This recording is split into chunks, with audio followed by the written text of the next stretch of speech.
Boa noite, pessoal, tudo bem? Estamos aqui na nossa terceira aula, né? Nossa terceira live do curso de extensão Plantas Psicoativas e seus usos. E hoje eu tenho uma convidada muito especial, a professora Maria Bethânia Albuquerque, professora da Universidade Estadual do Pará, UEPA. E hoje o tema da nossa aula é Pedagogia e Saberes da Ayahuasca. Eu vou me apresentar rapidamente aqui, para quem não me conhece, o meu nome é Lígia Plateiro, e recentemente eu terminei o doutorado em Antropologia na UFRJ, no IFIX, com uma pesquisa sobre as relações interculturais, as trocas interculturais entre uma igreja urbana do Santo Daime e o povo indígena Yawanawá do Acre. Então eu tenho muito interesse nessa questão da ayahuasca, das plantas sagradas, dos rapé, a sananga, enfim, diversas plantas aí que a gente pode chamar de plantas psicoativas ou plantas de poder. E atualmente eu estou fazendo pós-doutorado no programa de pós-graduação em Justiça e Segurança da UF, no Instituto de Estudos Comparados em Administração de Conflito, no grupo Psicocult, grupo de pesquisas em psicoativos e cultura. E eu vou chamar agora o Yuri Mota para vir aqui trazer algumas informações para vocês, e daqui a pouquinho eu vou chamar a professora Maria Bethânia. Oi, Yuri, tudo bom? Oi, Lígia, tudo bem? Antes de mais nada, gostaria de saudar você, saudar a professora Maria Bethânia, saudar também Clarissa e Tainá, que estão aí nos bastidores, dando um suporte. Meu nome é Yuri, né, sou doutorando pelo programa de pós-graduação em Sociologia e Direito da UF, e também membro do Psicocult, né? E aí, só para poder contextualizar um pouquinho para quem está em casa aí assistindo a live, o Psicocult é o Núcleo de Estudos em Psicoativos e Cultura, coordenado pelo Dr. Frederico Policarpo, que é professor do curso de Segurança Pública e Social da Federal Fluminense também, né? O Psicocult, ele tem o objetivo de reunir pesquisadores, né, que trabalham com a temática dos psicoativos em diversos contextos. Então, contextos urbanos, religiosos, terapêuticos, sociais, e a nossa pegada é, basicamente, pesquisas individuais e também pesquisas coletivas, né? Então, dito isso, né, eu estou aqui dando suporte para a Lígia e para a professora Maria Bethânia com relação às perguntas, então eu vou estar atento ao chat. Então, para quem está aí assistindo e quiser deixar a sua pergunta, pode ficar à vontade, eu vou estar aqui fazendo a seleção, uma síntese, um resumo das perguntas, para a gente poder estar fortalecendo, né, e fomentando esse debate acadêmico. Bom, a última informação é que a lista, né, de presença para quem se inscreveu está disponível na descrição do vídeo, né? Ela fica disponível por uma semana, já que o vídeo vai ficar disponível no YouTube, né? E toda a bibliografia que está sendo utilizada na aula da professora Maria Bethânia está disponível também na descrição do vídeo. Então é isso, mais tarde eu volto com as perguntas. Uma boa aula para... Muito obrigada, Yuri. Então agora eu vou chamar aqui a nossa professora Maria Bethânia Albuquerque. Ela já falou que eu posso chamá-la de Maria Bethânia. Opa! Boa noite, Maria Bethânia. Boa noite, Lígia. Boa noite a todos que nos ouvem nesse momento, que nos veem nesse momento. É um grande prazer ter você aqui na nossa live, né, no nosso curso de extensão, nessa aula, né, chamada Pedagogia e Saberes da Ayahuasca.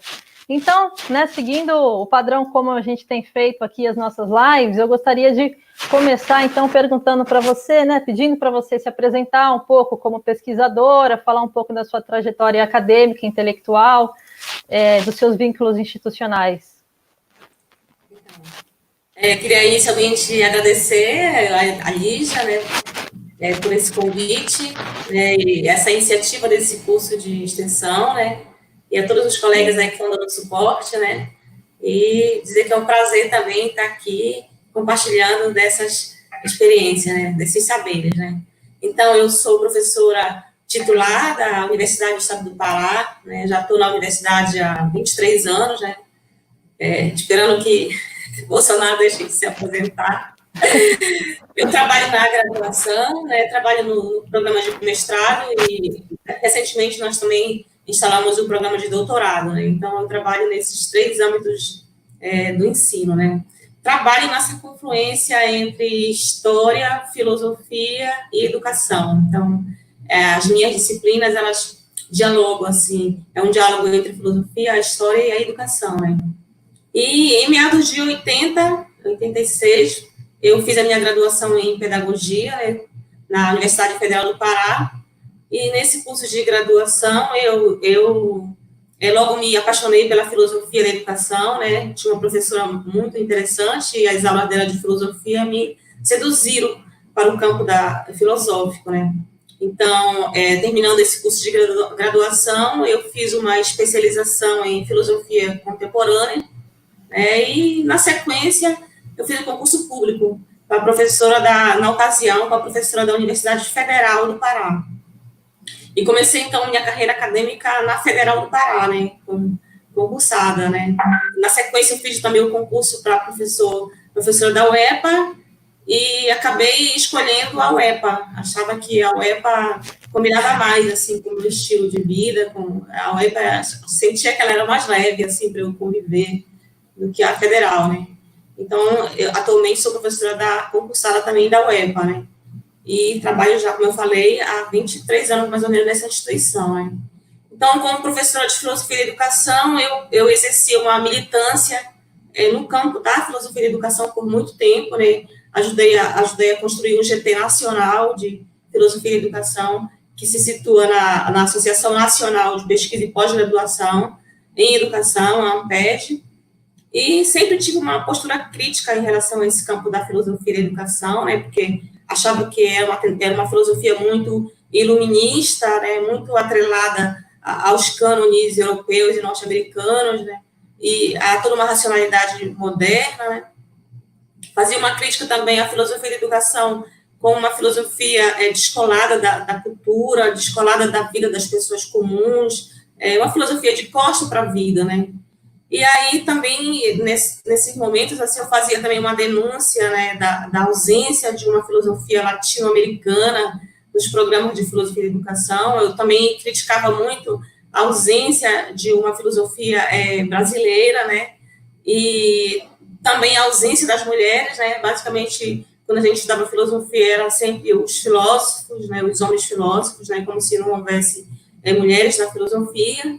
E também me inquietava bastante a ausência das filosofias africanas ou indígenas, né, que nem eram consideradas como filosofia, né. Então, eu fui, então, para o mestrado, né, em 1994, eu já era professora da UEPA, então, e na minha vida tudo foi, assim, muito cedo, tudo muito rápido, né, eu fui professora da universidade muito rápido também, e fui engrenando, assim, na vida acadêmica, né. Então, em 94, eu fui para a UFMG, fiz o mestrado em educação, e sempre no campo da filosofia da educação, e fiz uma dissertação sobre o ensino da filosofia da educação no Brasil, e a minha dissertação é o resultado de todas essas denúncias que eu já fazia no campo filosófico educacional, né? A denúncia desse distanciamento da filosofia para a vida cotidiana das pessoas, né? Para uma filosofia que não fazia muito sentido e que, por conseguinte, havia muito pouco interesse por parte dos alunos, né?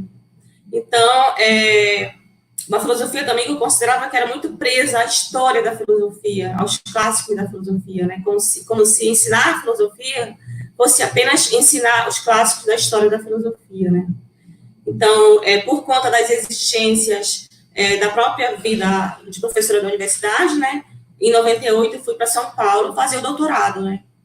E fui para a PUC de São Paulo, né? Também dentro de um programa de História, Filosofia e Educação, mas aí houve uma pequena inovação, uma inovação substancial na minha trajetória, porque aí eu entro em contato com a História, né, que eu era do campo só da Filosofia e Educação, e aí eu passo, então, a me interessar pela História, né, e fiz o doutorado, então, no programa de Cultura, História e Sociedade, né, também estudando a Filosofia e Educação. Só que dessa vez eu procurei estudar a filosofia da educação numa perspectiva histórica, né? Eu procurei compreender como que essa filosofia da educação tinha chegado a ser tal como ela era, entendeu? Que essa disciplina que eu considerava que não tinha identidade, estava passando por uma crise identitária, né? Eu sempre digo que a queda do Muro de Berlim foi fatal para a filosofia da educação, né? Porque aí a gente ficou órfã, né? Assim, o marxismo deixou de ser aquela narrativa mestra, né? Então, foi uma crise no campo da filosofia da educação. E ao mesmo tempo que havia uma crise epistemológica no campo, eu também internamente me sentia em crise com esse campo, né? Me sentia em crise, né? Então, o que me salvou um pouco no doutorado foi essa minha aproximação com a história, né? Sobretudo com a história cultural, e que isso depois vai reverberar nas minhas novas produções acadêmicas. Atualmente eu trabalho mais no campo da história do que na filosofia da educação, né? Então, no doutorado eu tive contato com essa dimensão da história que é muito associada à antropologia, né? Que valoriza o cotidiano, que valoriza a cultura popular, que valoriza o saber das pessoas comuns, né? E foi um grande impacto para mim a leitura do Queijo e os Vermes, do Carlos Ginzburg, né? Ainda hoje, para mim, eu tenho ele como uma grande referência, assim, do fazer historiográfico, né? Então, esse doutorado, ele foi muito impactante para mim, por essa aproximação com a história. Mas um fato também que foi muito marcante para mim, em 1998, que foi o ano que eu fui para a PUC fazer doutorado, é que nesse mesmo ano que eu cheguei em São Paulo para fazer doutorado, um amigo meu, né, que era daimista, quando eu cheguei em São Paulo, eu fiquei hospedada na casa desse amigo, e ele me levou, então, para conhecer o Céu de Maria, né, o Santo Daime, em São Paulo, e foi, assim, uma experiência que depois eu retomarei um pouquinho mais à frente, mas adianto que foi uma experiência extremamente impactante, porque eu posso dizer que a minha trajetória intelectual foi antes e depois dessa experiência do Santo Daime. Ela ressignificou toda a minha vida, né? Então, eu digo que ao tomar o Daime pela primeira vez, o Goethe ali, incorporei no Goethe, enfim, ele baixou ali, né? E eu fiquei assim, né? Impactada com a experiência, mas que eu pretendo retomar na sequência, né? Então, essa minha vivência durante o doutorado na Igreja do Santo Daime me permitiu viver profundamente essa experiência de aprendizagem, que é o Santo Daime, né? Eu ia em todos os trabalhos no Céu de Maria, né? Participava das reuniões. Eu fiz do Céu de Maria uma casa, porque como eu era uma pessoa que estava confortavelmente em São Paulo, com bolsa, né? Eu tinha uma bolsa da CAPES e tinha também uma bolsa que a própria UEPA me dava ela dava para as pessoas, para os profissionais estudarem fora, né? Então, eu tinha muito tempo livre, e por isso eu passei os anos todos do doutorado me dedicando à minha tese em filosofia e educação, já em crise com essa tese, mas ao mesmo tempo aproveitando para acumular conhecimentos ali sobre o Santo Daime, né? Participando dos mutirões, final de semana, mesmo tendo ou não trabalho, a gente gostava muito de estar na igreja, de participar das reuniões para receber os novatos, e ali, então, eu fui acumulando a minha experiência, de modo que, em 2001, eu defendi a minha tese em filosofia da educação, e aí, um novo capítulo da minha vida inicia. Nossa, Maria Bethânia, é muito interessante ouvir você, porque você tem uma trajetória interdisciplinar, né? Você passa por várias áreas do conhecimento e, enfim, eu me identifico bastante com isso, eu achei muito bacana ouvir você falando.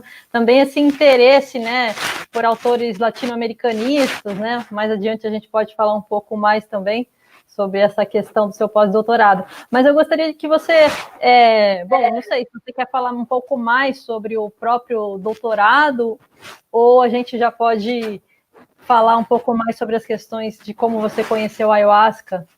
Quer dizer, não como você conheceu a ayahuasca, né, mas como você começou a pesquisar sobre a ayahuasca. Sim, a gente... como o meu doutorado ele foge um pouco ao escopo aqui da live, né? A tese está disponível, né? Uma tese no campo histórico-filosófico, né? E educacional. Depois, se as pessoas quiserem, elas podem ir atrás, né? Então, eu, em 2001, defendi a tese, e após essa convivência, né, em São Paulo, aí, né, ainda com o saudoso Glauco, né, Vilas Boas, né, e a Bia, né, aprendendo muito, Mas acabou o meu doutorado, eu tive que voltar para Belém, né, para assumir as funções na universidade. E nesse meu retorno a Belém, eu também me engajei também numa igreja do Santo Daime aqui em Belém. Eu conheci a igreja que tinha, a igreja, né? E comecei a participar dos rituais, né? O grupo estava em formação, né? E aí, nessa minha vivência nessa igreja, eu fui começando a perceber a necessidade que aquelas pessoas tinham de informações mais básicas, assim, sobre o mestre, sobre informações que eu digo assim, a nível de livros, a nível de uma pesquisa, né, porque ainda eram poucas as publicações, né, isso em 2001, né, então me engajei da igreja, comecei a sentir essa necessidade de maiores informações sobre os padrinhos, as madrinhas, sobre a história do Daime, né, e aí, como professora, né, que o professor tem essa mania, assim, de querer ensinar, né, e querer sistematizar as coisas e proporcionar conhecimento ao outro. Então, eu lembro que nesse momento eu só tinha de livro, ainda publicado o livro da Vera Freud, né, e o mais conhecido também era o Evangelho segundo Sebastião Mota, do Alex Polari, né, porque o livro do Lúcio Mortimer, ele foi publicado em 2000, né, a primeira edição, né, então ele não estava circulando muito, né, e as pessoas não tinham muito acesso a essa bibliografia, né, eram coisas mais raras ainda, né. Eu tinha, porque inclusive participei do lançamento desse livro em São Paulo ainda, né, estava lá com a presença do Lúcio Mortimer e tal, e então eu comprei esse livro, então eu já tinha uma biblioteca, digamos assim, não só em termos materiais, né, mas em termos subjetivos, né, porque quem não conhece, mas o Céu de Maria é uma igreja, é uma grande escola, né, o Glauco era um grande professor, assim, então uma escola, assim, muito fina, né, no saber musical, né, na ordem, na disciplina, então eu já tinha em mim um saber subjetivo, né, incorporado, né, e ao mesmo tempo eu já estava acumulando alguma bibliografia, né. Então eu cheguei nessa igreja em Belém e percebi essa necessidade de informações das pessoas, né, sobre a doutrina, informações básicas, né. E aí, inicialmente, eu organizei um jornal, vou fazer um jornal, né. Meu marido, Edson Xavier, sempre trabalhou muito de coautoria comigo e a gente fez um jornalzinho chamado Folhinha do Céu, onde a gente colocava ali informações sobre o mapear, né, informações sobre o mestre, sobre o padrinho, sobre a história da doutrina, tudo que a gente julgava como sendo interessante, né, para a Irmandade conhecer, a gente foi fazendo aquele jornalzinho ali e distribuía no dia dos trabalhos, né, mas chegava na igreja mais cedo, distribuía, sendo que no outro dia, muitas vezes eu via o jornal por ali, assim, pelos bancos, entendeu? Aí eu comecei a perceber que era muito fugaz aquela minha publicação. Em qual ano que era isso, Maria Bethânia? Era, acho que 2002, acredito, 2002, por aí, logo que eu cheguei no meu doutorado, né, assim, retomando a vida em Belém, né.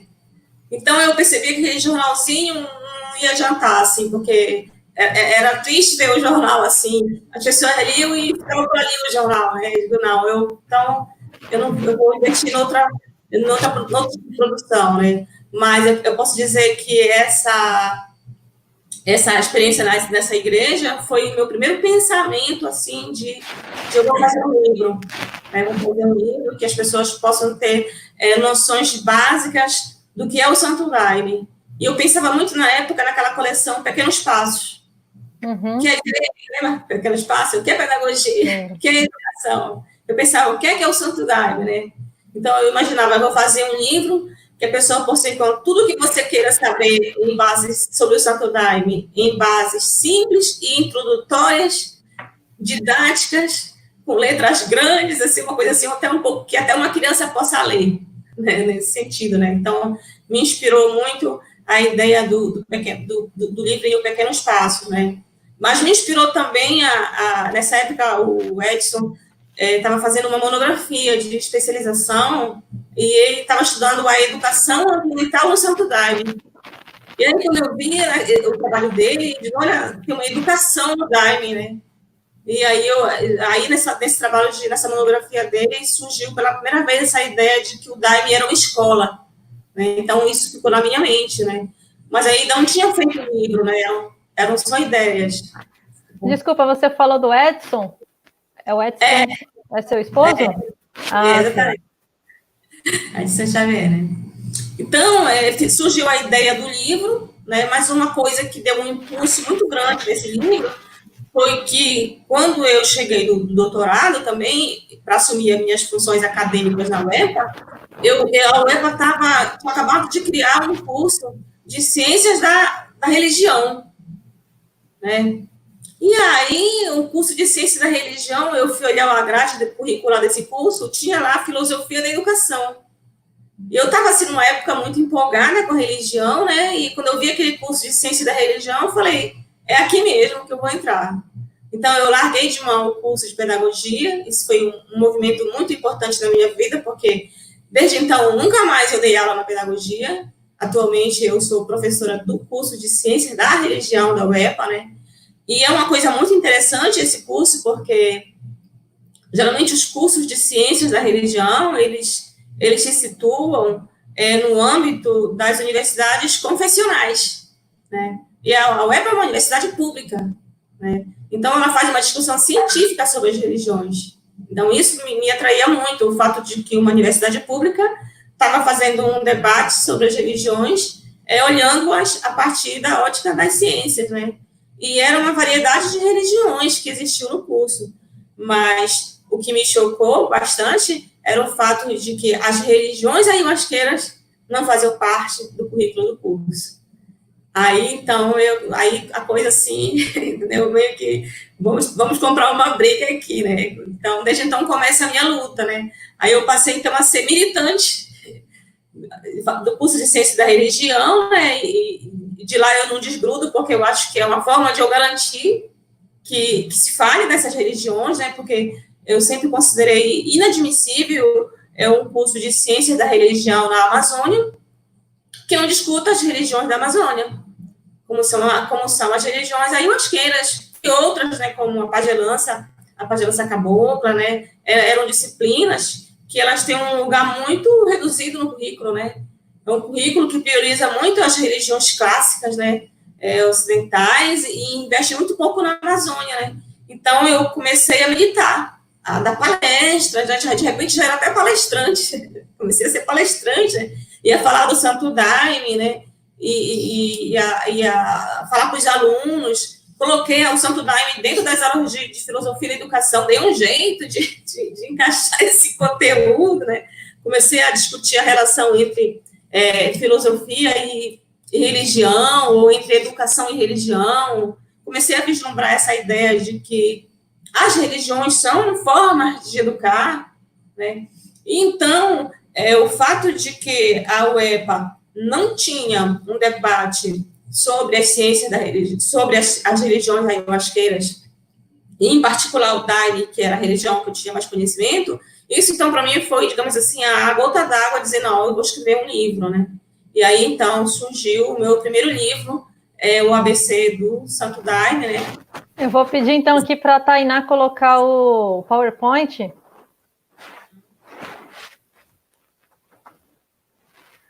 É muito interessante, porque, na verdade, a sua pesquisa começou bem antes, né, Maria Bethânia? Desde São Paulo, que você Sim. já estava entrando nesse mundo, né? Exatamente. Eu sempre digo que foi muito determinante, assim, a minha experiência no Céu de Maria, né? Porque, assim, hoje, praticamente, eu sou uma pesquisadora do Daime, assim, né? Da ayahuasca, né? Ou então da cultura amazônica, para ampliando um pouco, né? Assim, não apenas do Daime, mas assim, eu saí do terreno mais clássico da filosofia, né? E emigrei para o terreno da cultura amazônica, né?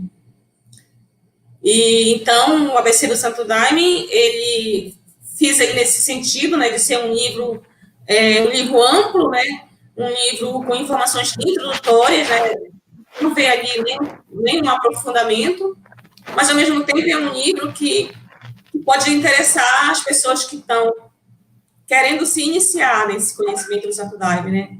Então, geralmente, aqui no universo onde eu transito, quando a pessoa vem fazer a entrevista para tomar Daime pela primeira vez, a gente sempre recomenda, assim, olha, esse livrinho aqui, que ele pode te ajudar, para a pessoa não tomar Daime sem ter uma visão preliminar do que é, né? Então, eu acho que esse livro, ele cumpre essa perspectiva, assim, de de um conhecimento introdutório, né? E também eu queria destacar que o livro ele conta com o prefácio interessante do antropólogo Fernando Larroque, né, Couto, né, que fez o prefácio do livro. Então, é um antropólogo estudioso, né, do Santo Daime. Então, gostaria também de ressaltar essa participação. É um livro simples, mas eu acho que um prefácio assim dele deu assim também um status ali de qualidade, né? O livro, então, ele já foi todo atualizado, né? Porque como foi a minha primeira experiência de escrita, depois eu fui vendo que tinha algumas lacunas, né? Já foram atualizadas essas lacunas, né? Já inseri novas coisas, mas eu ainda não editei eu não fiz a segunda edição, a segunda publicação, né? Mas ele já foi todo atualizado, né? Então, essa atualização que eu fiz no ABC do Santo Daime, ele foi atualizado no francês. Né? Sim, quiser... pode passar para o outro slide, por favor, Tainá?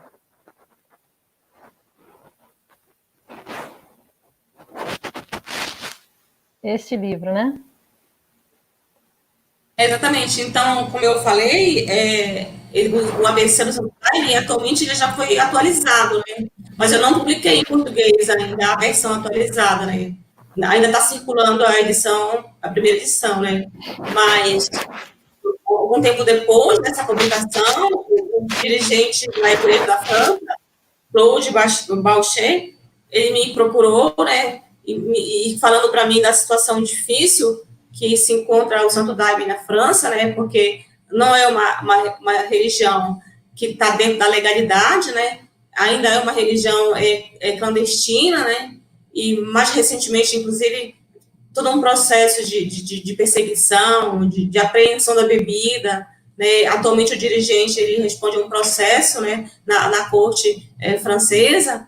Então o Claude me procurou porque ele leu o meu livro e ele achou que poderia ser uma forma de contribuir com informações para as pessoas ali conhecerem o que é o Santo Daime e, ao mesmo tempo, ter uma outra visão de que é uma cultura da Amazônia, de que é uma cultura que é legítima, de que não é uma droga, assim como as pessoas estão pensando, que é uma medicina da floresta. Então, nesse sentido, o Claude fez essa edição aí eu acho que é o Santo Daime, que já conta, como eu falei, com a perspectiva atualizada, né, do ABC, né, mas é o mesmo ABC, só que ele acrescentou, além do prefácio do Fernando Larroque, né, ele acrescentou também um prefácio à edição francesa, feito por ele mesmo. E também, nossa, é impressionante a quantidade de livros que você tem, né? Assim, que não são coletâneas, né? São livros que você escreveu. Enfim, não depreciando as coletâneas, obviamente tem um grande valor. Mas, então, o próximo livro que você publicou é o Padrinho Sebastião, Máximas de um Filósofo da Floresta, né? Exatamente. Então, o Máximas, né, do Padrinho, é um livro que ele foi publicado em 2009, né? No mesmo ano que eu saí para fazer o pós-doutorado. Então, a minha história intelectual não é fácil muito de contar, porque as coisas aconteceram tudo ao mesmo tempo, assim, né? Então, o Padrinho Sebastião, mas eu deixo o pós-doutorado para depois, eu faço esse esforço aqui de desvencilhar, né?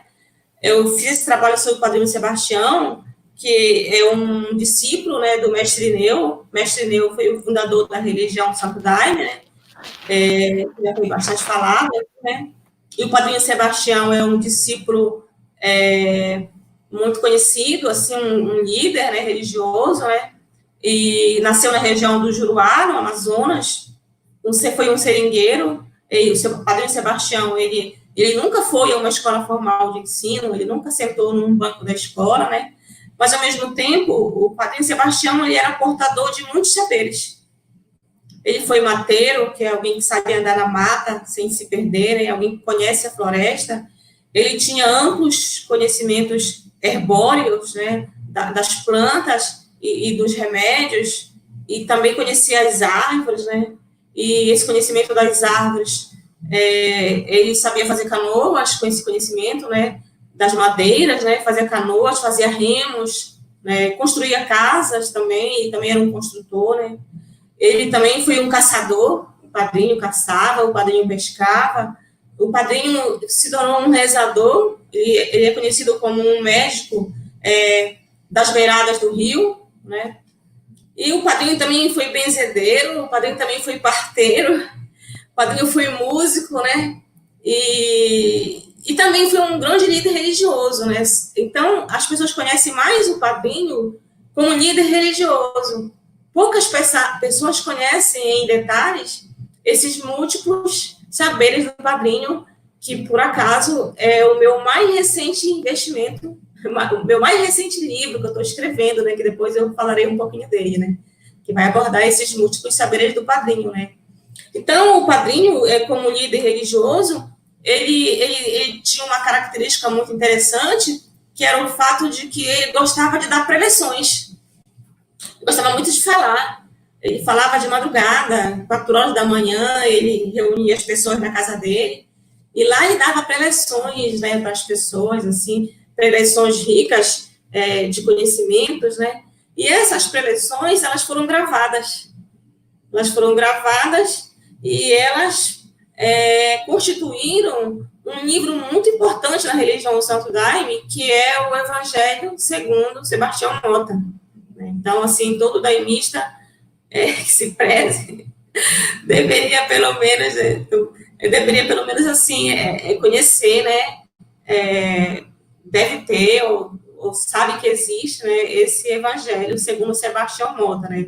Então, lendo esse Evangelho, né, segundo Sebastião Mota, o que eu percebo ali nesse Evangelho?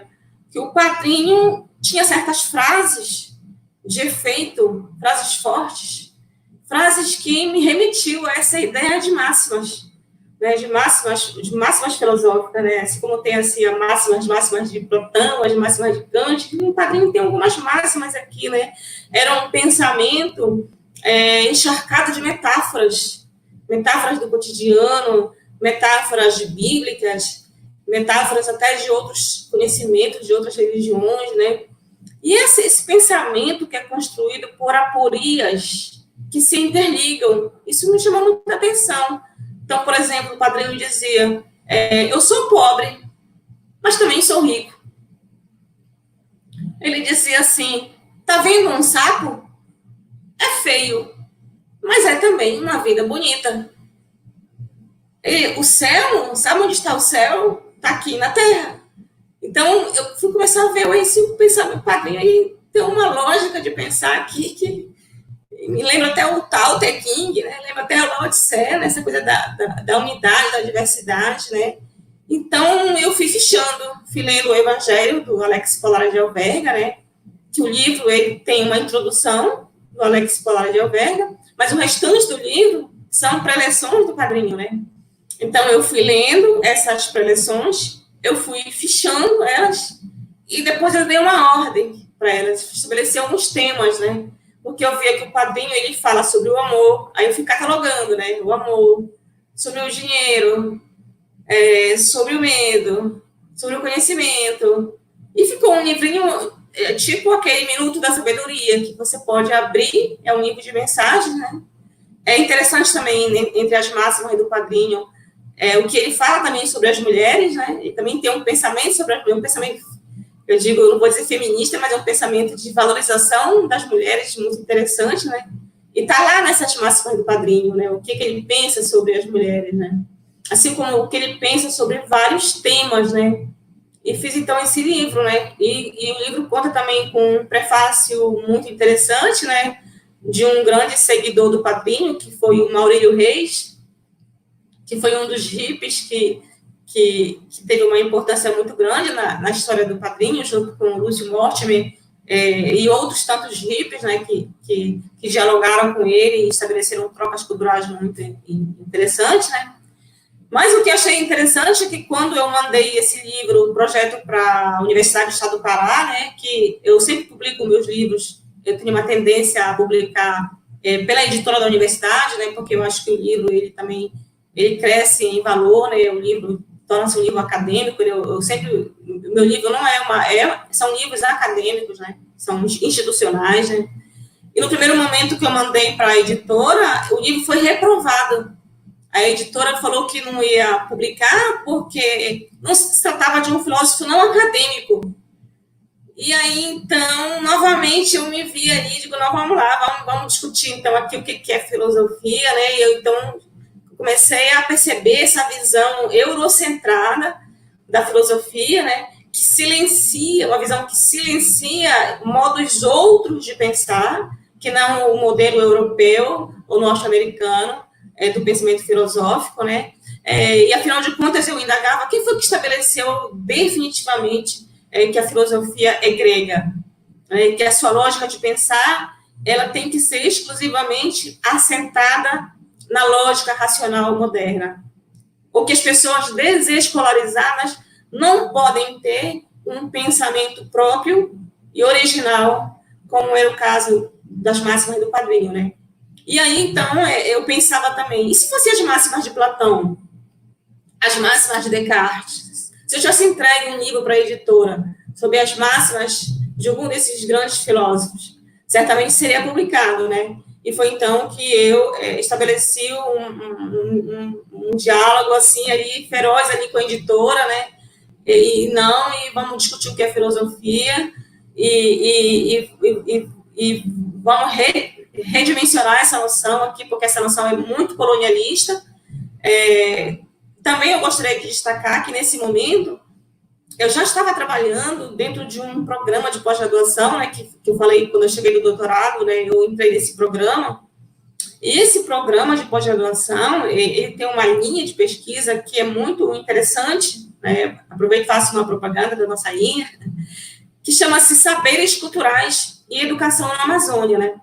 Então, essa linha de saberes, ela é interessante porque, ao mesmo tempo que ela se preocupa com a educação que acontece dentro da escola, mas é uma linha que está muito interessada nos saberes culturais locais, nos saberes do cotidiano, nos saberes que as pessoas simples, as pessoas não escolarizadas, né, podem ter, né? Então, eu, ali vivendo no âmago dessa linha, é uma linha que está muito interessada em produzir cartografias simbólicas dos saberes locais, né? Dos saberes das rezadeiras, dos saberes dos pajés, dos saberes, enfim, das pessoas, dos ribeirinhos, né? Das mulheres, enfim, do saber da Amazônia. Então, é uma linha chamada Saberes Culturais e Educação na Amazônia, e o fato de estar ancorada, do ponto de vista epistemológico, nessa linha, me deu subsídios para comprar esse debate com a editora, para colocar um recurso administrativo solicitando reavaliação do parecer que dizia não publicar o livro Máximas do Padrinho, e enfim, nesse debate aí filosófico, né, que vai de encontro a esse colonialismo da reflexão filosófica, o livro foi, então, publicado, né? E eu gosto muito da introdução desse livro. Tem um trechinho da introdução que eu escrevi assim: perpassa este livro uma perspectiva de descontinuidade com o projeto moderno de epistemologia, assentado em uma soberania da ciência e da educação escolar como formas exclusivas de produção do conhecimento. É essa soberania epistêmica que tem ocasionado um epistemicídio de saberes e um desperdício de experiências que não se encaixam nos cânones dominantes, conforme tem denunciado o sociólogo Boaventura de Souza Santos. Que aí eu já estava influenciada pela boa leitura, né? Então, o Padrinho Sebastião, máxima de um filósofo da floresta, visa, portanto, compilar e divulgar o pensamento vivo de Sebastião Mota e evidenciar que, além do saber escolar, existe uma sabedoria de vida imersa na cultura que desafia o nosso entendimento sobre conceitos como conhecimento, verdade, razão, realidade, instigando ainda a ampliar a noção clássica de filosofia como atributo de uns poucos iluminados, habitantes de uma geografia particular, de onde teria emergido todas as luzes da humanidade. Quer dizer, então, que eu fazia uma crítica a essa ideia de que todas as luzes vinham da Europa. E na Amazônia não tinha luz alguma. Eu falei, como é que pode, né? E aí, então, nesse debate, o livro foi, então, publicado. E o livro, é interessante ter notícias dele, porque é um livro que circula muito, né?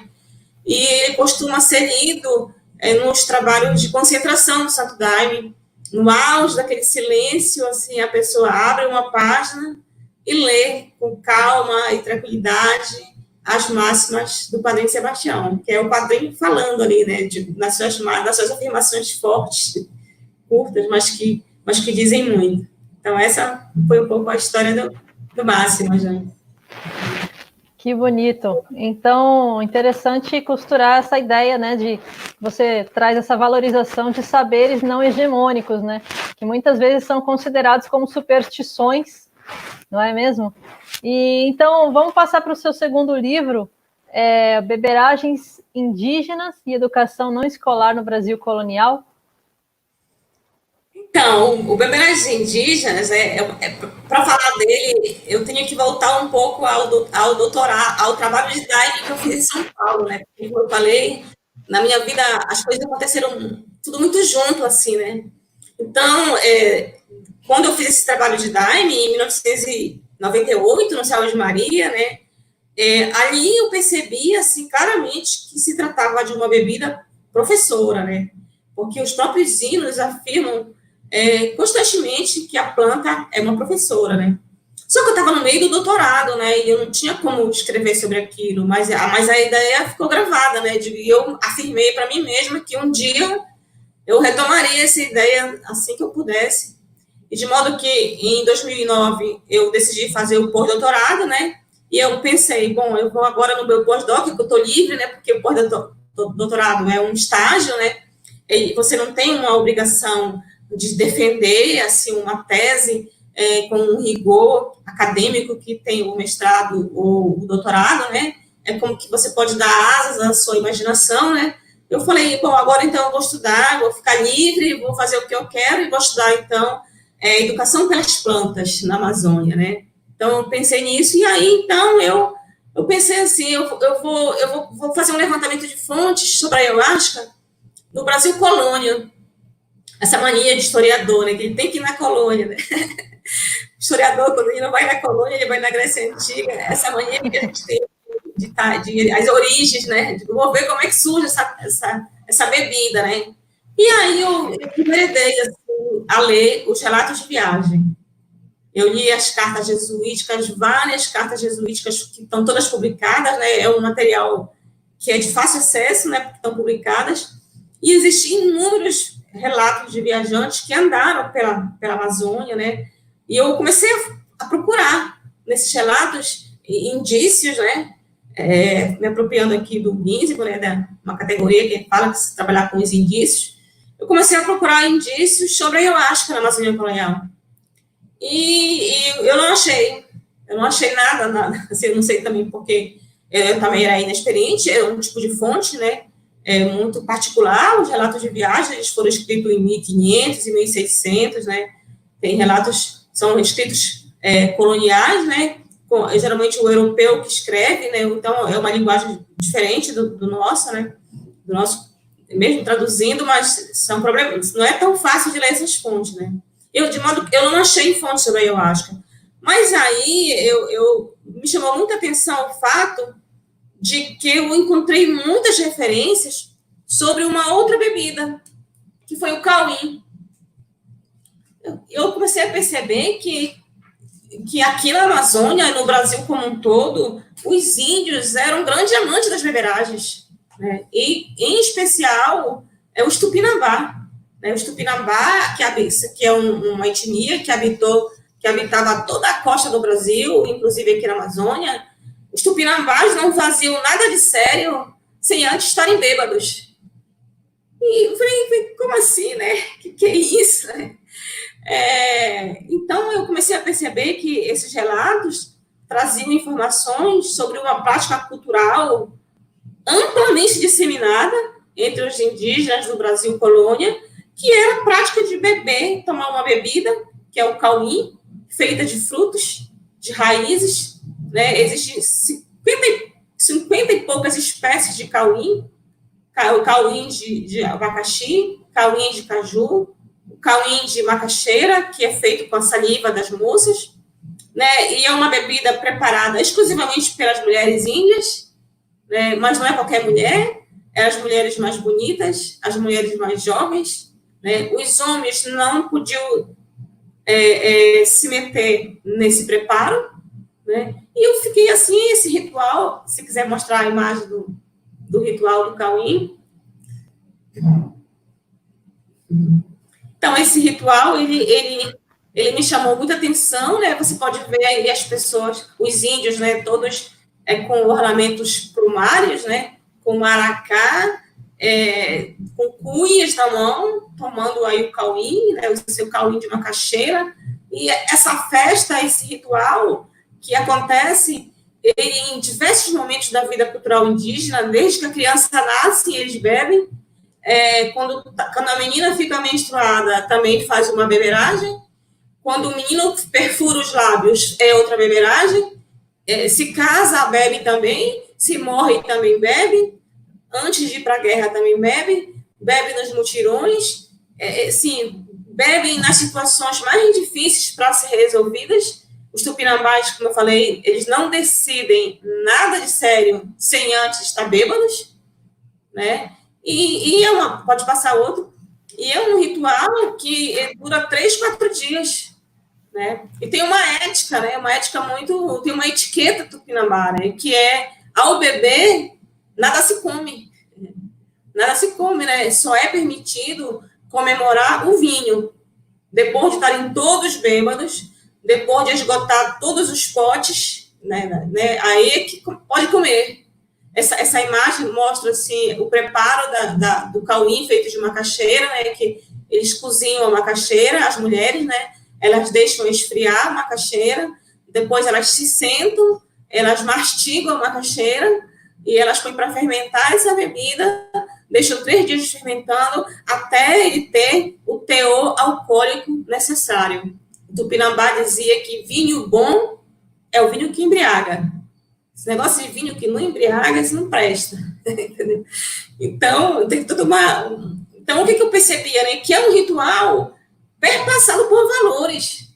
Né? Valores como a força, valores como a valentia, valores, assim, ao beber, o jovem não podia derramar, não. O cauim tinha que tomar tudo, para mostrar que é um guerreiro forte, valente, né?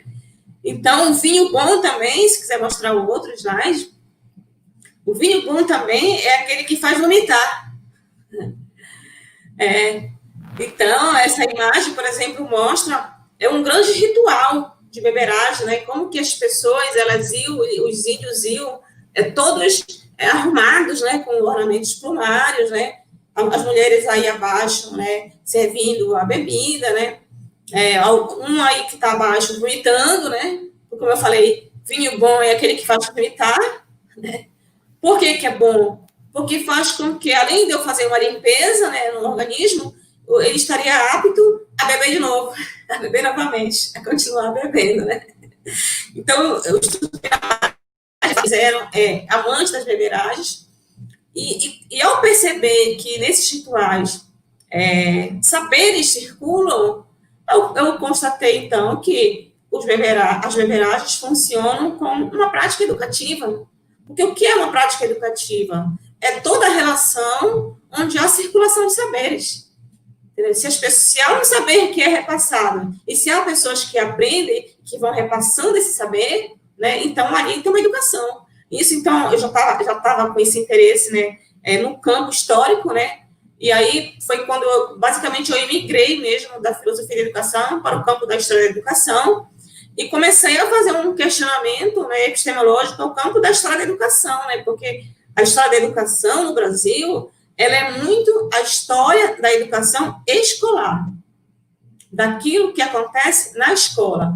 Né? Você vai procurar nos livros de história da educação como é que começa a educação no Brasil, os livros dizem, foram os jesuítas, os primeiros educadores. Eu falei, como assim? Quer dizer que antes dos jesuítas, o indígena não tinha uma educação?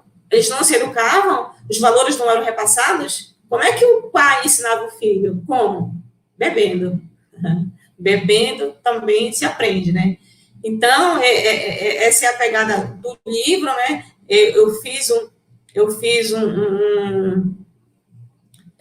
A grande sacada do livro é porque as beberagens, elas são muito estudadas, assim, no campo da antropologia. Você vai encontrar diversos trabalhos no campo da história também sobre as bebidas, né?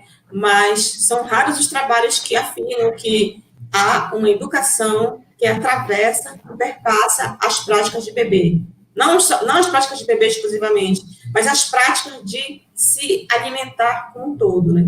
Então, ao me reunir com alguém para comer, para beber, eu não estou apenas me nutrindo do ponto de vista biológico, né? Eu estou também ali trocando mensagens, trocando saberes. Então, eu defendo a ideia nesse livro de que a alimentação, ela é um discurso sobre o mundo. É uma forma também de eu aprender coisas, né? Então, o livro foi publicado em 2012, né? Eu estava como eu falei, eu estava procurando fontes sobre a ayahuasca, né? Porque eu estava decidida a fazer um pós-doutorado sobre a ayahuasca, né? E eu fiz, então, um projeto de pós-doutoramento, um projeto meio guarda-chuva, onde eu dizia nesse projeto que eu queria estudar o Cauim Tupinambá na Amazônia colonial e, ao mesmo tempo, eu queria estudar a ayahuasca na contemporaneidade. Então, era uma coisa assim, meio guarda-chuva. E eu mandei esse projeto para dois lugares, né? Eu mandei para a UFMG, para uma importante historiadora da educação, a Thaís Fonseca, que ela trabalha muito nessa pegada da história cultural, e mandei também para o Boaventura, o mesmo projeto, né?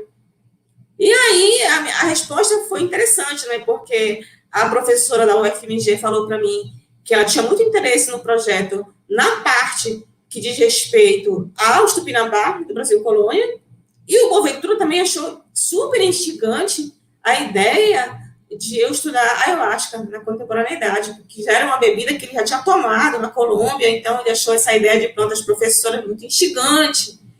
E aí, o que eu fiz, então? Eu resolvi, então, falei, bom, na verdade, eu tenho 2 projetos. Aí caiu a ficha que eu estava misturando coisas, né, que não podia misturar, como eu estava pensando.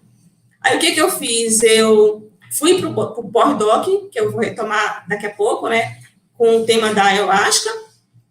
E quando eu voltei do pós-doc, eu submeti ao CNPq esse projeto das beberagens indígenas, né, no Brasil Colônia, ao CNPq, no edital de 2010. O edital foi aprovado e eu, então, desenvolvi essa pesquisa financiada, né, e publiquei o livro Beberagens Indígenas logo assim que eu cheguei no pós-doc. Então, eu dei um parênteses aqui no pós-doc, porque eu fui fazer outra coisa no pós-doc. Mas logo que eu cheguei, então, eu falei, agora eu vou pegar, porque já tinha muito material sobre o Cauim, Tupinambá, né?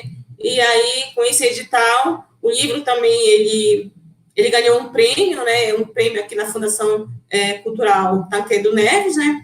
Esse livro, esse prêmio me autorizou a publicar 1000 exemplares, assim, do Beberagens Indígenas. E hoje é um livro que é uma leitura obrigatória aqui no nosso programa, né? Porque com ele, eu meio que abri um campo, assim, de estudo que é analisar processos históricos de educação que acontecem fora do mundo da escola, que acontece nas práticas culturais, cotidianas, né? E que acontece fundamentalmente nas práticas de rituais, né?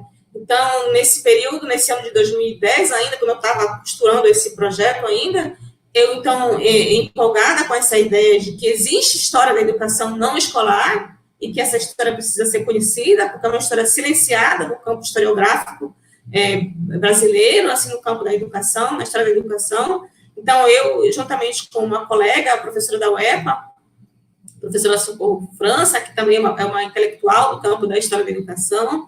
Então, o que a gente fez? A gente criou um grupo chamado GEDA, que é o Grupo de História da Educação na Amazônia.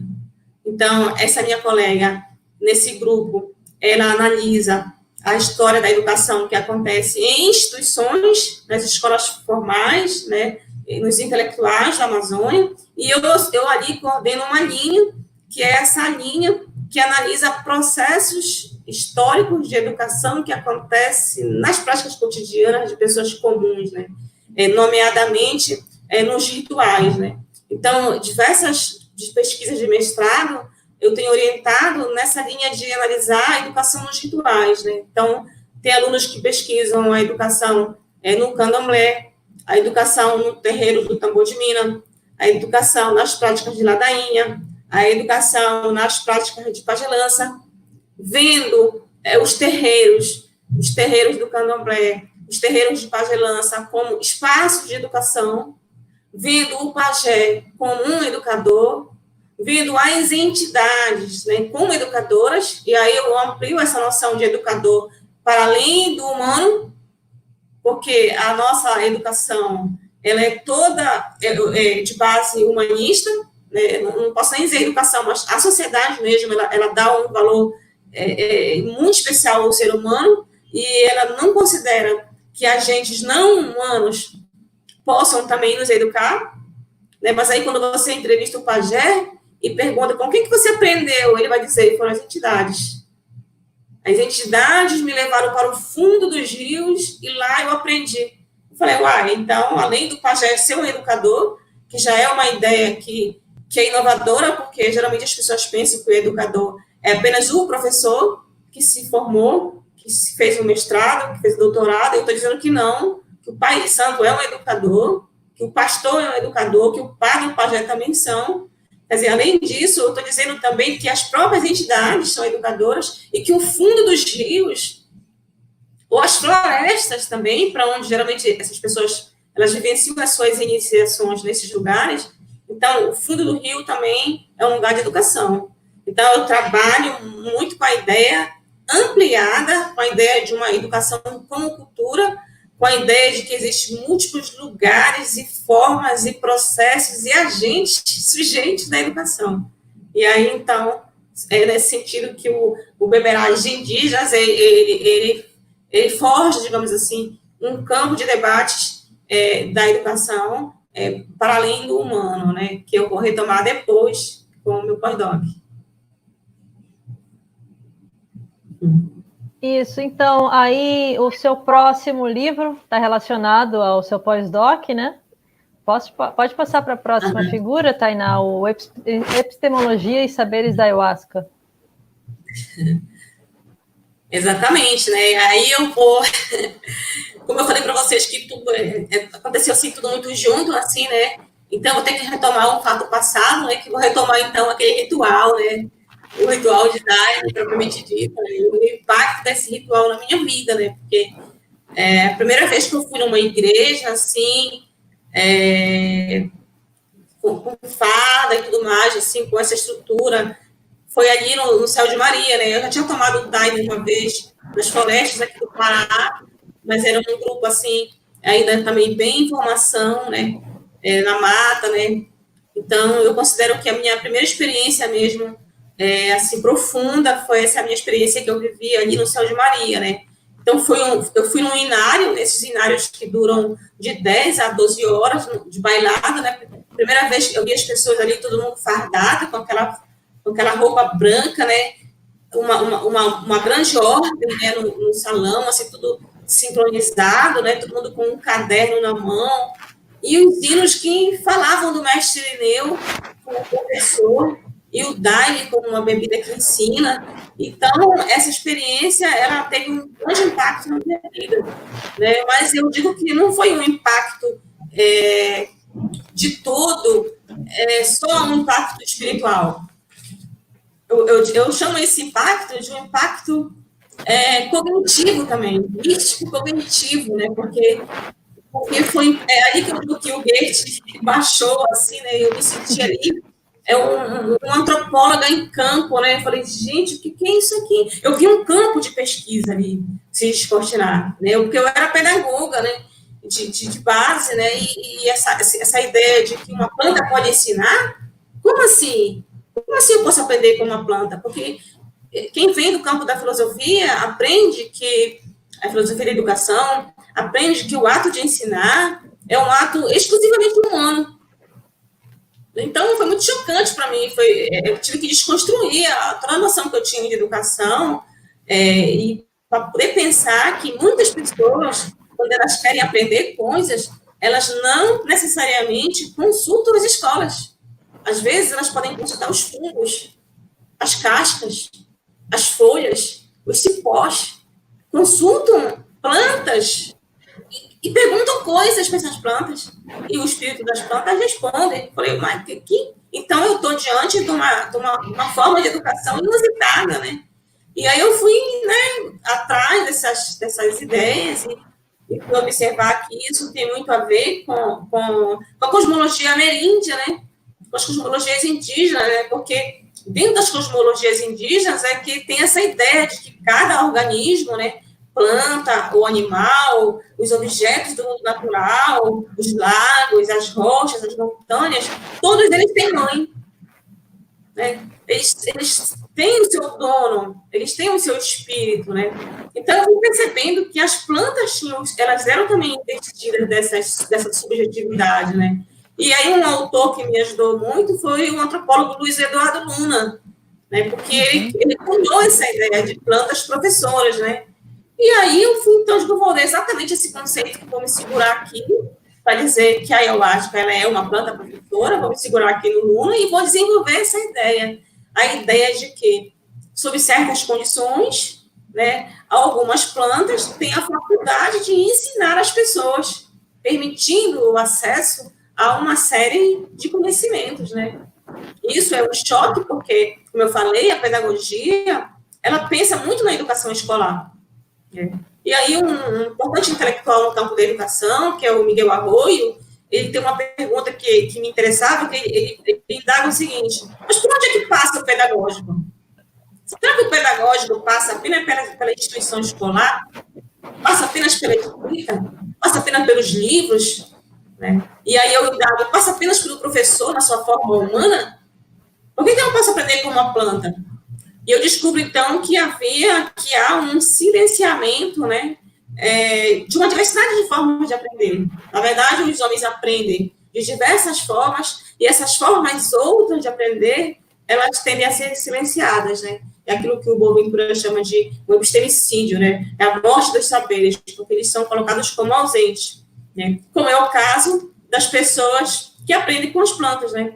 Então, na realidade, eu vou descobrindo que a gente vive numa sociedade que ela é permeada pelo pedagógico, tudo é pedagógico, nós podemos aprender de diversas formas, e aí um autor que me ajuda muito é o Brandão, é o antropólogo Carlos Rodrigues Brandão, porque ele trabalha muito essa ideia de educação como cultura, né, para além do universo sistematizado e escolar, né? Então, eu fui construindo esse livro, né, que é a ideia de problematizar essa noção que nós temos, que é restrita, de educação, apenas ao âmbito da escola, ampliando para outras realidades, como é o caso da educação que acontece dentro dos espaços religiosos, nomeadamente dentro do Santo Daime, né? Então, eu fui para o pós-doc com essa ideia, né, e procurando, por que eu fui para Portugal com esse projeto, né? Porque eu estava em busca de um centro de estudo que tivesse uma pegada transgressiva, porque não é muito tranquilo você sair dizendo por aí que as pessoas aprendem a partir dos fungos, dos cipós, das plantas, assim. Pelo menos no campo da educação, isso é uma heresia epistemológica, né? Porque é muito limitado, né? Então, eu fui para o SES Coimbra. SES é o Centro de Estudos Sociais da Universidade de Coimbra, que é um lugar que reúne uma intelectualidade que está interessada em outras epistemologias, uma epistemologia do Sul, né, como diz o Boaventura, que está interessada em descortinar outros saberes, né. E aí eu me deparo com um livro muito importante na minha formação, que é a Gramática do Tempo, do Boaventura de Souza Santos, né, onde ele vai trazer essa ideia de que precisamos fazer uma sociologia das ausências. O que é uma sociologia das ausências? É uma forma de denunciar a ausência de muitos saberes, que eles são existentes, eles existem, mas eles são produzidos sociologicamente como se eles não existissem. Então, as pessoas não sabem que é possível aprender com uma, entre aspas, uma droga, aquilo que a sociedade chama de droga, que para nós não é uma droga, né, no sentido pejorativo que tem a expressão. Então, que eu posso aprender com o psicoativo, né? Então, o SES, ele abriga um conjunto de intelectuais, um conjunto de livros, né? Eu lembro que um livro que me marcou muito no SES chama-se exatamente Objetos Impuros. O nome do livro é Objetos Impuros, não estou com ele aqui na mão. Mas, quer dizer, o SES está interessado numa discussão desses outros objetos considerados heréticos, digamos assim, né? Que estão, como diz o Boaventura, do outro lado da linha epistemológica, né? Que o Boaventura de Souza Santos vai falar, né? Que a gente vive numa realidade que ela é dividida, tem um abismo na nossa realidade. Desse lado daqui, desse lado da linha, tem os saberes que são verdadeiros, os legais, os científicos. Do outro lado da linha, tá os saberes ilegais, os falsos, os saberes indígenas, os saberes populares, os saberes que não fazem parte do cânone científico, né? Então, essas discussões do Boaventura, ao fazer uma crítica à ciência moderna, porque ele vai dizer que a ciência, ela é parte, ela contribui para esse abismo, na medida que ela se coloca como soberana, como único saber válido, e ela invalida outros saberes, né? Ele vai, então, propor essa ideia de que é preciso haver uma ecologia de saberes, né? Ou seja, um diálogo de saberes, né? Porque todo saber é incompleto em si mesmo, né? Então, um saber precisa de um outro saber também para dialogar, né? Então, eu muito interessada nessa discussão de Boaventura sobre a epistemologia do Sul, sobre a sociologia das ausências, eu fui, então, atrás dele, né? E fazer essa pesquisa, com essa ideia de que o Daime é um professor, mas aí eu precisava também de conhecer mais o Daime, né? Porque eu tinha um conhecimento apenas lá do Céu de Maria, né? Eu precisava, assim, ter um conhecimento mais concreto, né? E aí, então, com parte da minha metodologia desse estudo, eu fiz uma viagem em 2009 ao Céu do Mapiá. Antes de ir para Portugal, eu rapidamente passei uma semana no Mapiá, mais no sentido de ver de perto, né, como é que é a comunidade do Padrinho. Eu fui também ao Acre, né, que o Acre, ele é Rio Branco, eu posso dizer, é a capital do Daime, na floresta, né. Pessoas que querem conhecer o Daime, elas precisam ir a Rio Branco, né, porque conhecer a Colônia 5000, um espaço também que o Padrinho criou, né. Então, eu passei um pouco tempo, né, não foi muito tempo, no Mapiá, para ver de perto, e depois parti para Portugal, né. O pós-doutoramento, ele é um pouco tempo, né, 5 meses a 6 meses, né, então eu fui com esse olhar aqui do campo, mas eu precisava de outros elementos, né, em Portugal. Então, eu resolvi fazer algumas entrevistas com pessoas que tomam Daime ali no contexto europeu. Então, eu aproveitei que estava havendo em Portugal o pré-encontro europeu do Santo Daime, né, que é um encontro que reúne as lideranças, reúne daimistas de toda a Europa para pensar, para falar, para discutir as questões do Santo Daime, né. Então, nesse encontro europeu, eu reuni algumas pessoas e falei da minha pesquisa, que era uma pesquisa sobre plantas professoras, eu queria saber como é que o Daime ensina. E aí eu fiz uma única pergunta para essas pessoas. Se o Daime é um professor, o que você aprendeu com esse professor?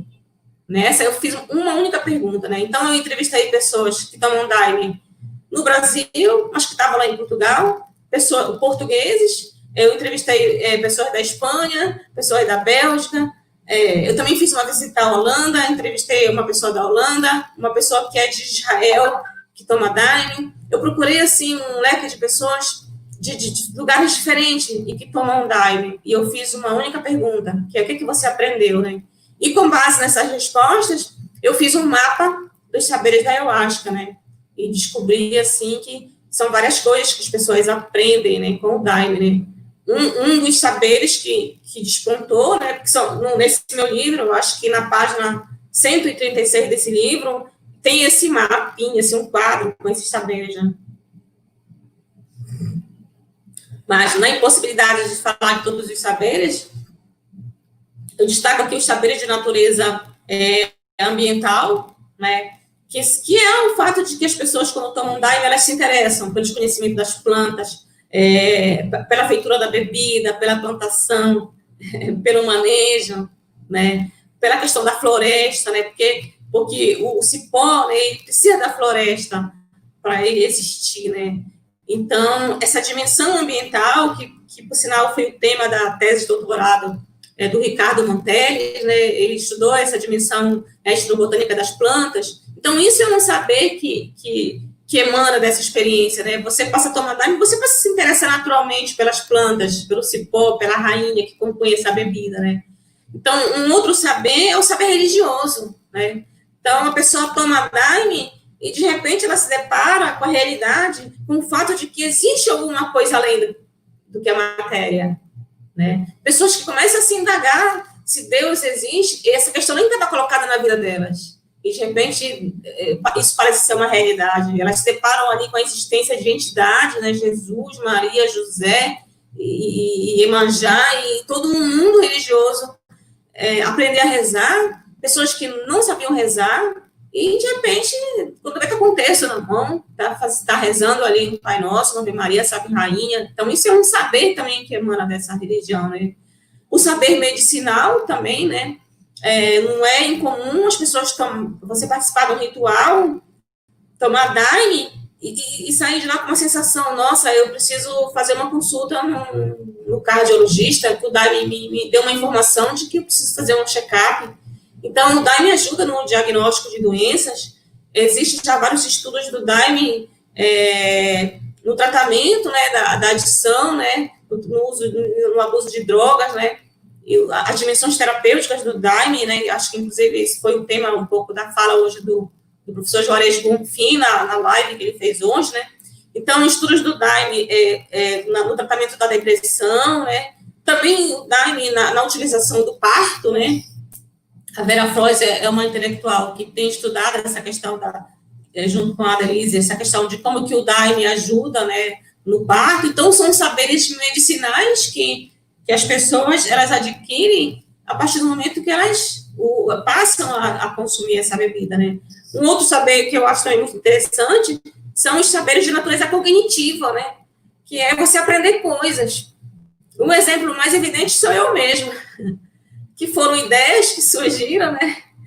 Todos os meus livros, eles praticamente surgiram assim, tomando Daime.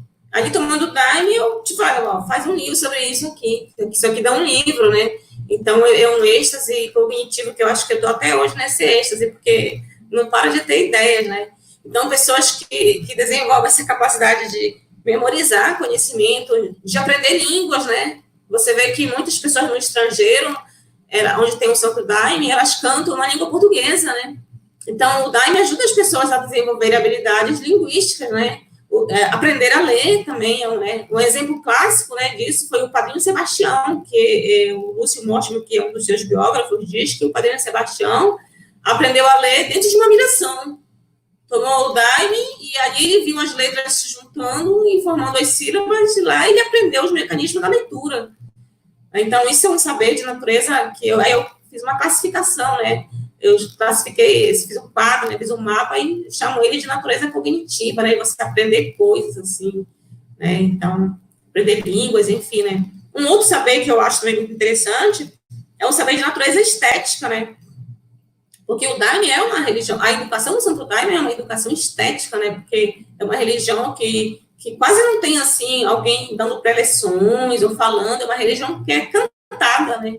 Você vai para o Santo Daime, você toma uma bebida e você vai cantar. Né? Então, a mensagem está nos hinos, né? O Padrinho Sebastião tem uma frase que ele diz assim, o nosso mandato, ele está no inário. Né? Então, quer dizer, é lá que está o mandato, é lá que está o ABC, é lá que está o conteúdo da educação. Né? Se é uma educação, se você compreender qual é o conteúdo, consulte os hinos, né?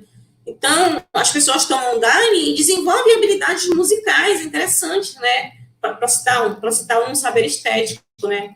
Pessoas que desenvolvem a habilidade de tocar o violão, né?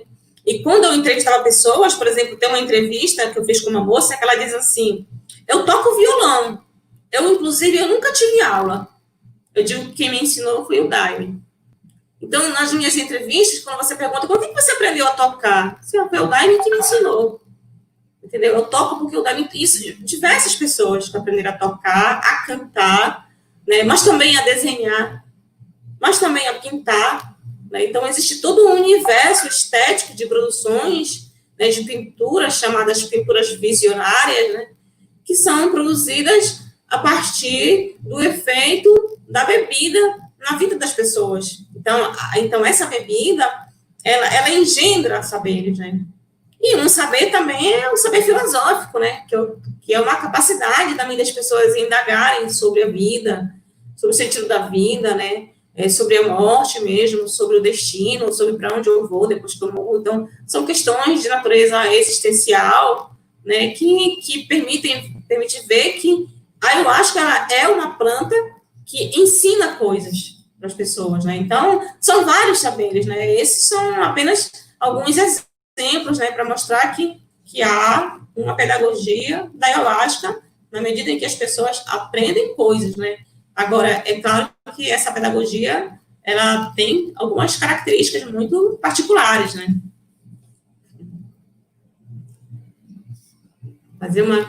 Fazer alguma pergunta? Posso seguir? Então, a gente tem aqui umas imagens sobre a questão dos saberes relacionados ao feitio. Vamos passar aqui, Tainá, para as próximas imagens? Essa questão, né, dos saberes relacionados ao fazer da própria bebida, né? Sim, porque quando eu digo que o Daime ele tem uma dimensão pedagógica, é possível observar essa pedagogia desde o feitio, né? Porque o feitio do Santo Daime, ele é todo perpassado por uma infinidade de saberes, né? Que demanda desde o conhecimento das plantas, como eu falei, o conhecimento botânico, né? Mas também o conhecimento sobre armazenamento, sobre os tipos de cipó, né? Sobre a ciência própria de fazer a bebida, né? Então, é um ritual que ele é todo perpassado por questões de gênero, né? Você pode mostrar uma imagem aí que mostra os homens batendo no cipó. A próxima. Então, todo um ritual, né, com os papéis de gênero muito demarcados, né? Papéis de gêneros esse que, atualmente, as investigações de gênero já têm vindo a colocar em análise, né, porque já tem muita mulher hoje em dia que reclama que também quer também bater o cipó, né, então já tem toda uma reflexão crítica sobre esses papéis de gênero, né, mas o que eu quero dizer é que há uma ciência no feitio, né? Há um dia certo para fazer o feitio, há uma hora certa, há uma luta certa, há um fogo, né? A linha adequada para fazer. E saber fazer o feitio é algo que influencia na aprendizagem, né? Porque você saber que daime é aquele que você está tomando, isso tem um impacto também no teu organismo, né? Então, quando eu digo que o daime é uma pedagogia, eu quero dizer que desde o feitio, você já tem ali uma pedagogia do feitio, uma série de saberes que envolve a folha, que envolve o cipó, que envolve a ciência mesma da feitura, né? Que envolve todo um ambiente, né? Porque se há uma coisa muito importante de se considerar nessa pedagogia, é o ambiente, né? Porque tem um livro muito interessante que chama-se DMT, a molécula do espírito. O autor, Rick Strassman, ele vai dizer o seguinte: o DMT, que é a propriedade química da bebida, né, que dá as vibrações, né, ele vai dizer assim: o DMT em si e por si mesmo, ele não tem um efeito benéfico. E por outro lado, o contexto no qual as pessoas o tomam é pelo menos tão importante quanto ele. Então, muito importante essa pedagogia do Santo Daime considerar que ambiente é esse que você pretende vivenciar essa experiência, né? Porque precisa ter um ambiente preparado, né? Um ambiente adequado, um ambiente limpo, um ambiente energizado espiritualmente para que essa experiência aconteça, né? Além do ambiente, é muito importante considerar quem é que está conduzindo, né, esse ritual, quem é esse guia, quem é esse dirigente. O que essa pessoa sabe desse ritual, né? Por que eu estou dizendo que isso é importante? Porque hoje em dia é muito comum assim, a pessoa abrir uma igreja e, de repente, ela já se acha dirigente, né? E os estudos sobre a ayahuasca, eles colocam essa questão que o guia da experiência é muito fundamental, é muito importante também ter conhecimento de causa daquilo que ele está fazendo, né? Um outro aspecto muito importante é o estado psicológico da pessoa, né? Você está tranquilo para você vivenciar essa experiência de aprendizagem, né? Você não pode tomar o Daime e ficar pensando assim, ai, meu Deus, eu vou morrer. Ai, meu Deus, eu tomei uma droga. Ai, meu Deus, sabe? Se você ficar nessa tensão ou numa expectativa para ver, isso pode influenciar negativamente na aprendizagem que você foi buscar ali, né?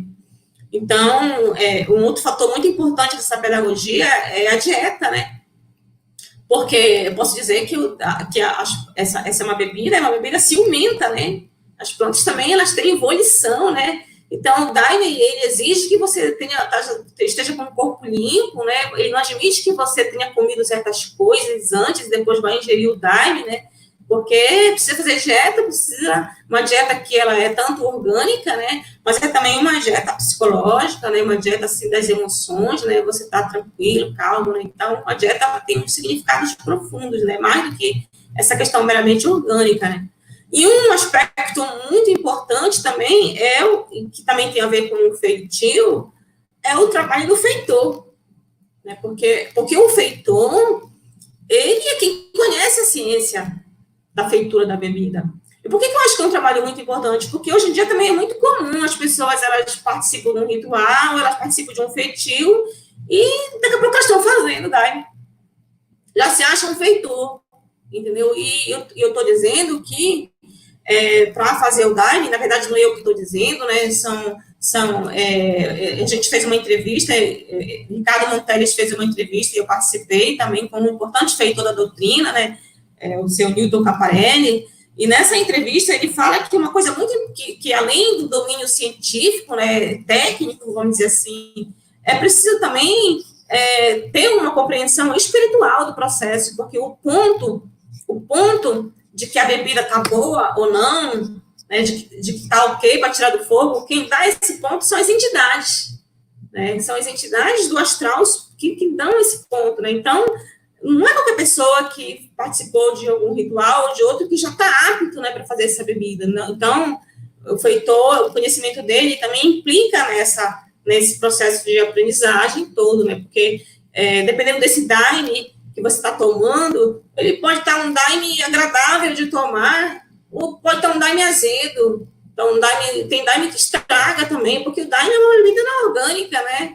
Se você não armazenar corretamente, você pode tomar uma bebida estragada. Eu mesmo já fui em igreja, tomei um Daime muito ácido, né? Isso tem a ver também com a ciência do armazenamento, né? É muito importante conhecer esse processo todo, né? As plantas, né? A gente sabe, por exemplo, que existem diversos tipos de cipó, né? Você tem aqui o Pará, o Caupuri, que é um cipó que dá muita força, né? No trabalho de Daime. Mas você tem também o tucunacá, que é um tipo de cipó que dá uma miração mais suave, né? Então, você ter esse domínio dessa ciência, isso também implica em que tipo de aprendizagem você vai ter, né? Nesse ritual, né? Agora, também é importante dizer que essa é uma educação, a educação no Santo Daime, ela tem elementos que tem muito a ver com a sensibilidade, né, com a corporeidade, né, e é uma pedagogia do silêncio, né.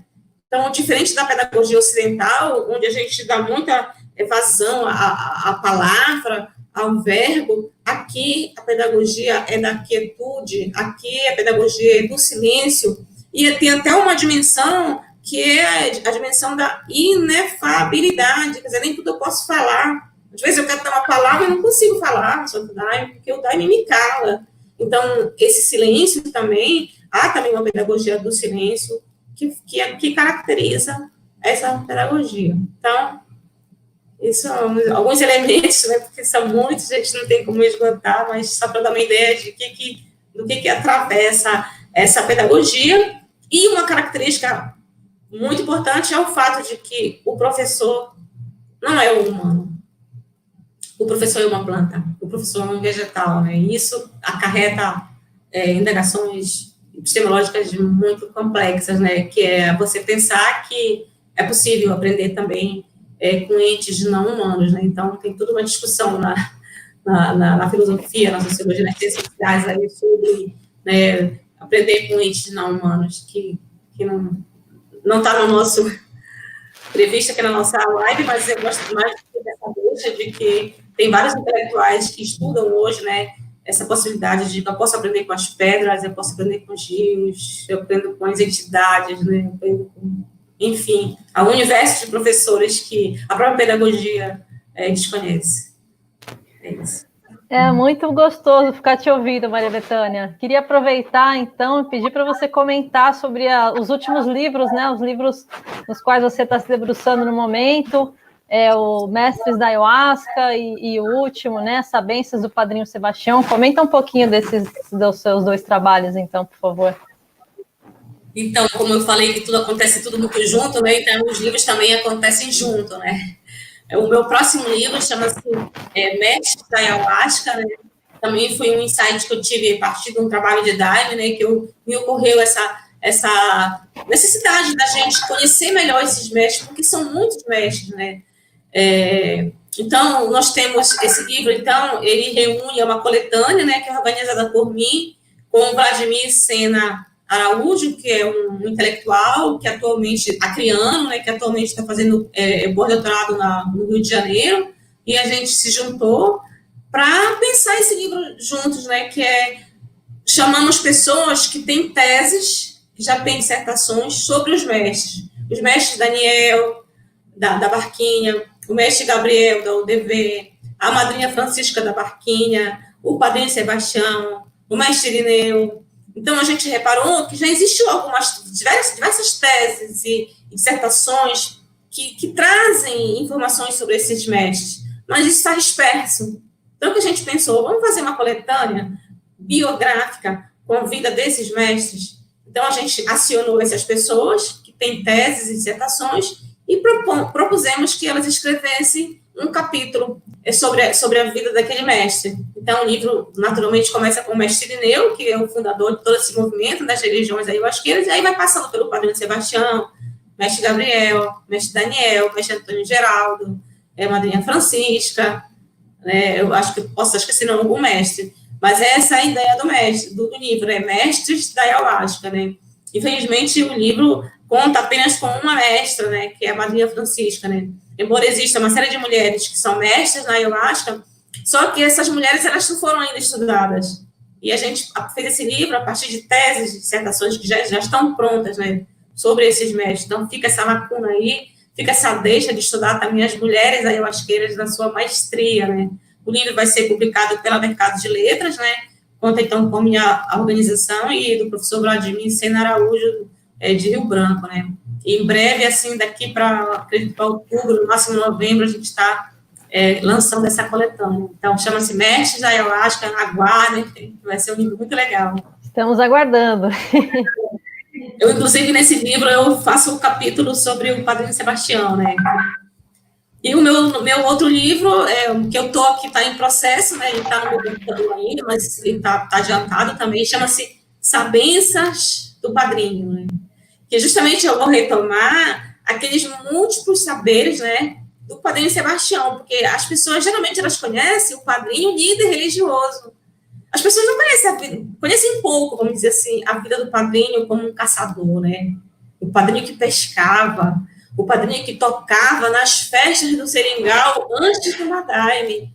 Então, geralmente, as pessoas, quando veem o padrinho músico, elas lembram o padrinho músico do Santo Daime. Mas antes do padrinho tocar na igreja do Santo Daime, ele já tocava nas festas dos seringais, acompanhando o pai dele, né? E quando o pai dele estava muito cansado, o pai do Manuel Mota, ele assumia a viola e tocava, assim, né? Porque ainda solteiro, né? Então, eu resgato, dentro da pegada da história cultural, essa ideia de um sujeito singular, que é o Padrinho Sebastião. Um livro que me inspirou muito foi O Queijo e os Vermes, né, do Ginsburg, né? Que eu procuro mostrar o padrinho como um sujeito singular, né, que tem um pensamento original. Então, cada capítulo do livro é um saber do padrinho. Então, o primeiro capítulo são os saberes do cotidiano, onde eu mostro ele ali, caçador, seringueiro, mateiro, construtor de casa, construtor de canoa. Passa pelos saberes de cura, né, porque o padrinho ele foi um grande... Todo mundo sabe que o padrinho curava, mas que rezas eram esses? O que ele benzia? Picada de cobra, picada de aranha, entendeu? Vento caído. Então, toda essa dimensão da reza vai aparecer nos saberes de cura do padrinho, os saberes religiosos do padrinho, o pensamento religioso do padrinho ele é muito complexo, né? O padrinho ele era católico, mas depois ele teve conhecimento do espiritismo, depois ele encontrou a Umbanda, depois ele encontrou o esoterismo, e assim o pensamento do padrinho, era um homem que não sabia ler, mas ele era ao mesmo tempo um homem lido, no sentido de que as pessoas liam muito para ele. As pessoas leram Osho para o padrinho. As pessoas leram Lao Tse para o padrinho, né? Então, é interessante as mesclas religiosas, que o padrinho, ele opera no pensamento religioso dele. Então, um capítulo é o saber religioso, mas o padrinho também é um grande profeta, né? Um médium que tinha visões, né? Tinha sonhos, então isso também é um outro capítulo, né? De modo que os saberes musicais também, e o livro termina com o capítulo do padrinho, os saberes filosóficos do padrinho, né? Porque aí eu vou voltar na tecla de que eu vou desenvolver melhor a lógica, esse modo de pensar de um seringueiro da floresta e reafirmar a tese de que na Amazônia se faz filosofia, na Amazônia nós temos uma filosofia original que vale a pena ser conhecida. Então, leiam Sabências do Padrinho, que vai ser um livro feito para o leitor acadêmico, mas também um livro feito para o leitor comum, que é um livro que pretende ser agradável, leve, gostoso de ler, né? Assim eu espero, né? Vamos ver, né? O leitor dirá. Ai, que bom, Maria Bethânia. Estamos aqui já ansiosas com as suas publicações. E vou chamar então o Yuri. A gente tem ainda mais aproximadamente 20 minutos. Eu vou chamar o Yuri, então, para trazer as perguntas do chat. Como que estava o chat lá, Yuri? Oi, o chat está muito lindo. Muitos comentários, muitos elogios. Enfim, nada menos merecido do que essa magnífica aula, né? Obrigado, Maria.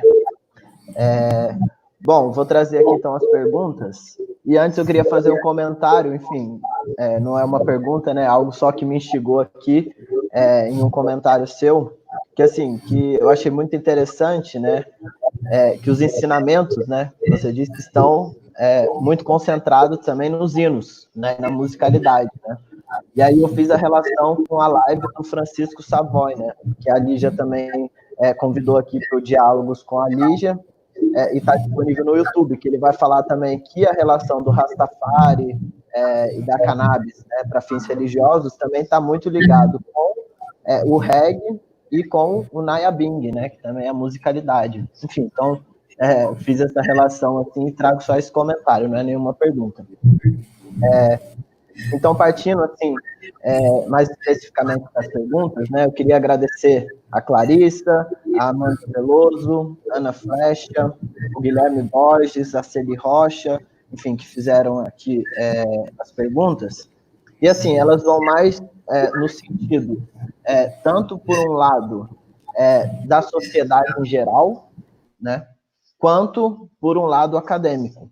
Então, as perguntas, elas se concentram em como os hinos, né, e eles podem ser,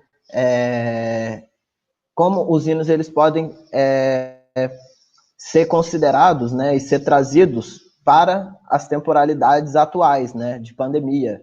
Enfim, e os saberes da Amazônia e as filosofias, elas podem ensinar a sociedade em geral, né, colaborando assim para uma educação mais significativa e também para os desafios contemporâneos, né? Então, assim, algumas perguntas mais ligadas para a sociedade em geral e para esses tempos de pandemia, e outras perguntas, né, mais relacionadas em como essas filosofias e esses ensinamentos eles podem transformar, né, e colaborar com o modelo atual de educação formal, né?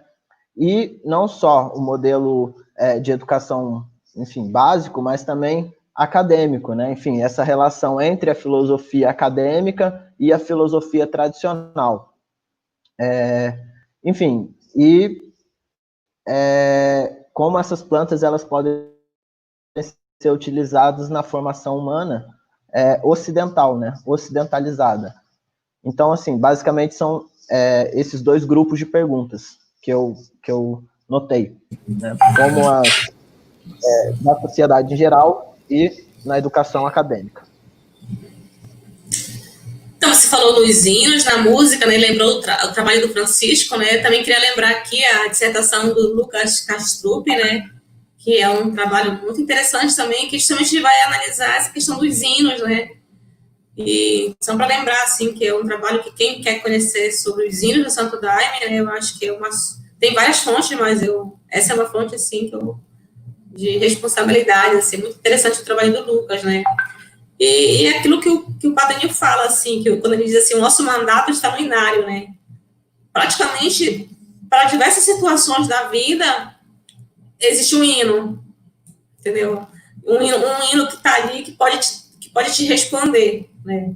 E a gente até briga muito com isso, né? Porque está começando um assunto e de repente vem um hino na cabeça da gente que diz sobre esse assunto, né? Então, os hinos, eles são realmente o evangelho do Daime, né? Toda a ética do Santo Daime, toda a norma de vida, né? Tipo assim, ouvir muito e falar pouco, né? Respeitar o seu irmão, tem toda uma condução de um modo de ser e viver no mundo. Você pode encontrar, né, se você quer um manual de bem viver, você também pode encontrar ali nas palavras do mestre, nas palavras do padrinho, e nas palavras contidas em diversos inários, assim, que são sabedorias, né, que são recebidas do astral, né, os hinos, eles não são composições propriamente humanas, né, eles são recebidos, né, da espiritualidade, né, então eles são carregados de mensagens, muitas delas para os tempos presentes, né, muitas profecias você observa ali nos hinos, né, então as pessoas falam desse momento atual que a gente está vivendo, da pandemia, tem muita coisa também que fala ali nos hinos do novo tempo, né, da necessidade de uma reforma íntima, da necessidade de você cuidar da natureza, né, você vê o hinário do Padrinho Alfredo, o hinário da Nova Era, é todo um apelo ali de você respeitar a mãe, de você respeitar a terra. Então, você tem ali realmente uma ética de vida que você pode recorrer, assim como você recorre aos manuais, assim, ao Yogananda, você recorre ao Evangelho de Buda, você recorre aos Evangelhos de Jesus, você também pode recorrer aos hinos também, porque também são fontes de conhecimento, né? E sobre essa questão de como que esse saber pode contribuir com a educação escolar, né? Eu acho, pelo menos assim, eu penso que uma das formas é você falar disso, né? Porque a pedagogia, a educação, ela ainda é muito fechada. Né? Por isso eu faço questão de estar nos congressos de educação, levando esse outro olhar. Né? Então, eu acho que você falar disso, você já está fazendo uma sociologia das ausências, no sentido de mostrar, olha, gente, esse saber aqui existe. Embora ele pareça ausente, mas essa ausência, ela é produzida historicamente. E é preciso tirar esse saber da subalternidade com a qual ele foi colocado, historicamente, né? Então, eu estou ali na ciência da religião, da UEPA, justamente para garantir esse lugar. Eu falei, não, aqui vamos colocar essa disciplina. A minha briga é para tornar as religiões da ayahuasca uma disciplina legítima no currículo. Assim como tem o espiritismo, as disciplinas, né, ligadas ao catolicismo, vamos colocar também aqui as religiões da ayahuasca. Então, essa é uma forma de fazer com que o saber da floresta dialogue também com o saber escolar. Então, essa é uma forma, já que eu não posso sair distribuindo daí para todo mundo, né? Não dá para fazer isso, porque Daime a gente não obriga e muito menos convida, isso inclusive faz parte da ética do Santo Daime, né? Eu não posso convidar, né? E nem posso obrigar, porque o Daime não é uma religião que faz proselitismo, mas eu posso falar que ele existe, eu posso divulgar esse saber, e nos 4 cantos onde eu for, né? E esse é um pouco o que eu tenho feito, né? Assim, eu sou uma intelectual, assim, que meu trabalho é menos assim, um trabalho religioso do que um trabalho de escrever e falar sobre esses saberes e esses professores outros que existem também, assim como tem os professores humanos, mas eu também posso aprender com os fungos, com as cascas, com as folhas, com as ervas, com os rios, com os mares, com as plantas, né? Então, é um desafio também ampliar a nossa perspectiva, nós temos que ampliar, temos que alargar, né? O Edgar Morin fala que a gente vive numa razão muito fechada. Então, é nosso dever ampliar a perspectiva de racionalidade, de modo a incluir outros agentes, como ensinadores, né? Como é o caso das plantas. Muitas coisas a gente pode aprender com os animais e também com as plantas, né? Então, é isso, gente. Também gostaria de agradecer as perguntas. E, Maria Bethânia, eu estou fascinada aqui escutando você, conhecendo mais o seu trabalho também, né? Eu fiquei pensando muito porque, assim, fiquei lembrando aqui, né, que no meu mestrado eu fiz uma pesquisa, tive a oportunidade de fazer uma pesquisa de história comparada sobre as políticas indigenistas de educação no Brasil e no México no período de 1930 a 1940. Na ocasião, eu estava fazendo no Programa de Estudos Latino-Americanos no México, lá na Universidade Nacional Autônoma do México. E falava-se muito de Boaventura de Souza Santos e dessa questão, né, do etnocídio, epistemocídio, e lá, na minha pesquisa, eu tratei bastante sobre como essas políticas de educação, né, voltadas para os povos indígenas, buscavam mestiçar esses povos, né, e, na verdade, ignorando completamente seus conhecimentos, que eram tratados como superstição, isso tanto no Brasil quanto no México, claro que com as suas peculiaridades, mas eu estou achando muito interessante perceber que existe todo um outro campo que se adequa a essa questão de valorizar esses saberes, né? E eu pensando aqui também na minha tese de doutorado, eu lembrei bastante do povo indígena Yawanawá, né, que também passou por um processo de conversão religiosa, né, que faz parte dessa política, né, de busca de transformação dos povos indígenas em mestiços, em brasileiros, né, eles passaram também por um processo de conversão religiosa pelas novas tribos do Brasil, né, a partir de 1972, e eles se afastaram muito do uso das suas plantas, do uso do uni, né, ayahuasca, de várias plantas professoras que eles têm, e foi muito interessante esse processo de relações com o Santo Daime, né, de alianças com o Santo Daime, que fez com que, a partir dos anos 2000, eles se aproximassem novamente e se reapropriassem de todo aquele conhecimento que eles tinham e que muitas vezes nem valorizavam tanto, porque não era valorizado naquele contexto, né? E se transformarem, hoje em dia, são propagadores dos saberes indígenas nas cidades, né? Hoje em dia a gente vê, né, as pessoas valorizando muito, inclusive nas cidades, o uso do rapé, do uni, também com a estética deles. Então, eu agradeço muito, Maria Bethânia, que com certeza os seus trabalhos já estão iluminando aqui bastante os meus pensamentos para futuras questões. E eu queria ver com você, Yuri, se tem mais alguma pergunta e se você quiser falar mais alguma coisa.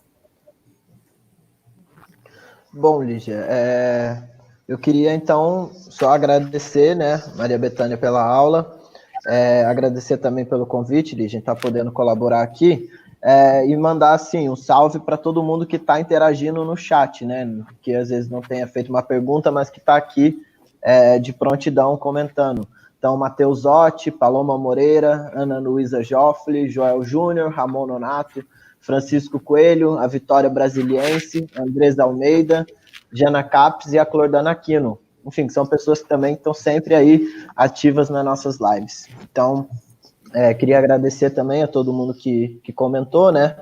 E, enfim, fazer um apelo, porque nosso grupo de pesquisa, né, a gente está começando agora as atividades, enfim, virtuais. Então, a gente criou a página do Instagram, também criamos a página do Facebook, e aí queria pedir para todo mundo que está assistindo, quem não curtiu, deixar lá o like, enfim, para ficar por dentro das nossas atividades, nossas lives, nossas pesquisas. E também avisar, né, que quem ainda não assinou a lista de presença, está disponível aqui na descrição do vídeo e vai ficar disponível mais uma semana, né, já que o vídeo fica disponível no YouTube. Então ainda pode fazer a inscrição e assistir o vídeo até daqui uma semana e vai estar contando como presença. No mais é isso. Obrigada, Yuri. Maria Bethânia, eu gostaria de fazer mais uma pergunta para você. Que me ocorreu ao longo das suas falas, que hoje em dia, né, nós vemos no Brasil uma questão que é essa falta de valorização da ciência, né, digamos assim. E talvez a valorização de saberes cotidianos, por exemplo, de igrejas evangélicas, ou outros tipos de conhecimento, e que muitas vezes a gente vê que são situações complicadas, né, que beira o fundamentalismo religioso e esse tipo de situação. E como que a gente lida com isso? Porque, obviamente, não é só a ciência moderna que tem o conhecimento sobre a verdade. Existem vários outros saberes, como os povos indígenas ou da ayahuasca, como você belamente mostrou para a gente. Mas como lidar com essas situações? Porque, na verdade, são vários saberes, né? Como dialogar com esses saberes sem, né, desconsiderar completamente, por exemplo, a própria ciência moderna, né? A própria ciência, enfim. Como lidar com essas situações, né? Então, é porque quando a gente fala de valorizar os saberes locais, em nenhum momento significa desvalorizar a ciência, né? Na verdade, o que o Boaventura fala no conceito dele de ecologia de saberes, o que ele diz é que todo saber em si é incompleto. Eu preciso do outro saber, né? Eu preciso ouvir o outro. Né? Vamos dizer assim, o saber médico, né? Que legal seria se o saber médico pudesse também dialogar com o saber da medicina popular, né? Com o saber da parteira, com o saber da rezadeira.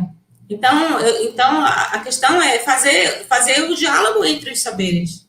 Né? E não é uma questão de excludente. Né? Em nenhum momento se pensa em excluir a ciência. Muito ao contrário, é muito importante o saber científico. Né? A gente está vivendo esse tempo de pessoas, por exemplo, que querem negar a ciência. Né? Essa pandemia a gente viu muito isso. Né? O cientista está falando, olha, não usa esse medicamento, e a sociedade está dizendo, eu vou usar, né? Então, não é esse o caminho, né, de ignorar a ciência, muito ao contrário, mas fazer a ciência dialogar também com essas outras formas de saber, né? Então, isso que ele chama de ecologia de saberes, né? Esse diálogo entre saberes, né? Não sei se respondo. Respondeu sim, muito obrigada. E se você quiser, então, fazer alguns comentários finais, dar as suas palavras finais, que logo a gente já vai encerrar a nossa live.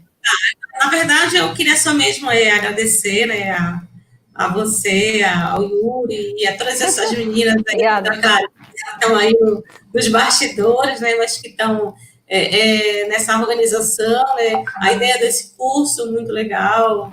Gostaria de agradecer também as pessoas que interagiram, né, que fizeram essas perguntas, ou então que estão assistindo, né, que disponibilizaram seu tempo. Dizer que estamos por aqui, nosso programa está aqui, de Saberes Culturais e Educação na Amazônia, né? Quem quiser conhecer, é um programa muito interessante, sempre disponível, então, aqui para outros diálogos. Então, agradecida aí por tudo.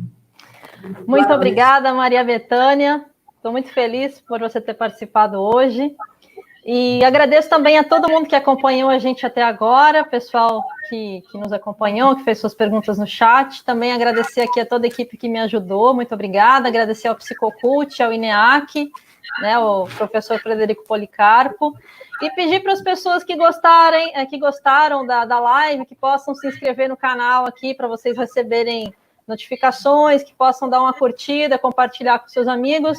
Isso nos favorece bastante. Então, muito obrigada a todos e até a próxima quinta-feira. Obrigada, gente. Até logo, então. Tchau, tchau.